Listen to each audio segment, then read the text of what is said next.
என்ன 18 பட்டி வந்தாச்சாப்பா? அப்புறம் பரமசம் வரல, ராமசாமி வரல, 5 பேர் விட்டு போச்சு, 4 பேர் விட்டு போச்சுங்கிற பேச்சே இருக்கப்படாது. ஏன்னா எனக்கு இது மாதிரி ஆயிரக்கணக்கான பஞ்சாயத்து இருக்கு. ஒரு மனுஷன் ஒரு தடவை வந்தாச்சுன்னா அப்படியே கப்புனு யூஸ் பண்ணிக்கணும், புரியுதா? பாரதேசி பண்ணாட உள்ள வந்து சொன்னது செய்யல.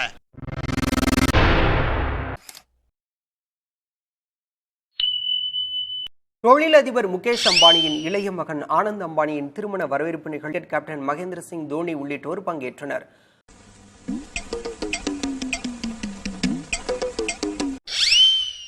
WWE எனப்படும் மல்யுத்தத்தில் பிரபலமான ஜான் சீனா எங்களை கடத்தின குரூப் நீங்க தானா பங்கேற்றனர். டேய் என்னடா அவர் பிரபலமான ஜான் சீனா தெரியுமேடா.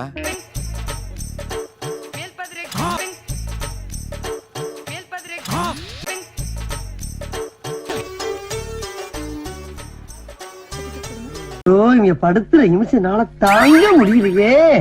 தலை வலிக்குதுடா, தலை வலிக்குதே. அண்ணா நீங்களா இந்த கேசரி பேண்ட்ல அப்படியே அமிதாப் பச்சன் மாதிரி இருக்கீங்க. நானே நம்பிட்டேன். வா.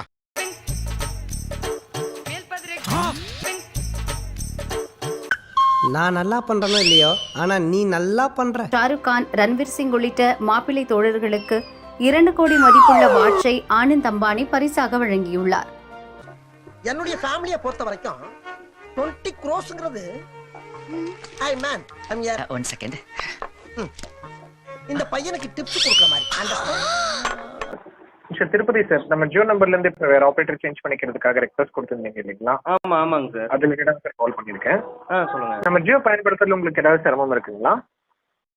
ஆமாங்க, இந்தியா முழுசுமே சிரமம் தான் இருக்கு சார். மக்களுக்கு, இல்லாத மக்களுக்கு எல்லாருக்குமே சிரமம் தான். காசு இருக்கிறவங்களுக்கு கொண்டாட்டம், காசு இல்லாதவங்களுக்கு திண்டாட்டம். அங்க வந்து ஜியோ கம்பெனி ஓனர் வந்து அம்பானி சாரு அவர் கல்யாணத்துக்கு கோடி கணக்குல 5000 கோடி 10,000 கோடி செலவு பண்ணிக்கிறாரு. அவர் பாட்டுக்கு விலையை ஏத்திட்டாரு. சர்வீஸே ஒன்றும் போவரா இருக்குது. இன்டர்நெட் வேகம் இல்லை, ஒழுங்கா நெட்ஒர்க்கே கிடைக்க மாட்டேங்குது. இதெல்லாம் சரி பண்ணாம விலையை ஏத்தனா சாதாரண மக்கள் எப்படி யூஸ் பண்ணுவாங்க சொல்லுங்க. ஏண்டா எங்களை இன்னமுமாடா நம்பிக்கிட்டு இருக்க? எங்க பேசிக்கிட்ட பார்த்தாவே உனக்கு தெரிய வேணாமா அவங்க தருவாங்களா தரமாட்டாங்களான்னு? இன்னும் பச்சை புள்ளையா இருக்கேடா.